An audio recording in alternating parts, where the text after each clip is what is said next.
начались совершенно такие постоянные каждую субботу, каждый вечер события, связанные с театром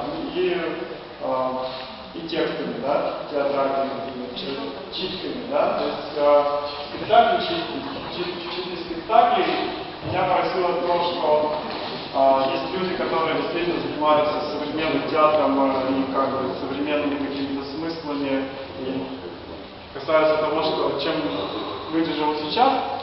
А другое, то, что у вас очень быстро как-то появилась постоянная аудитория, и пришлось даже вводить предварительную запись на все ваши эти мероприятия. То есть это как раз таки, мне кажется, очень важно и показывает, что в Ижевске действительно публика привыкла ходить не только на завод, не только работать, но и культурно проводить свободное время, да.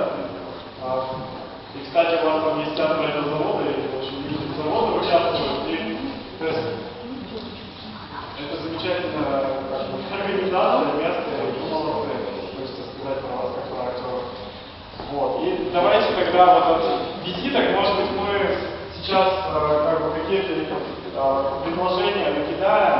Вот есть площадка Генеральский дом, кто чего хочет здесь делать, предлагаю. Дальше музейный квартал, что мы можем делать здесь, чтобы как-то обозначить этот район как район связанный с культурой, искусством, дизайном, архитектурой и так далее. Ну и самое общее, да, как сделать так, чтобы у нас появилось сообщество сообществ, и в общем все поняли уже, что есть, как бы, есть довольно большой пласт людей, которых можно назвать неким действительно значимым сообществом в этом городе, и что для этого сообщества нужно уделять внимание, и вообще просто это как бы достаточно интересно то, что на этих площадках эти группы делаются. То есть как вот конкретной площадки я предлагаю немножко расширяться, и все, сейчас касаемо всего этого, какие-то появились мысли, обменяться ими.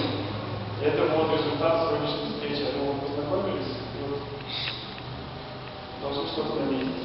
По поводу сообщества.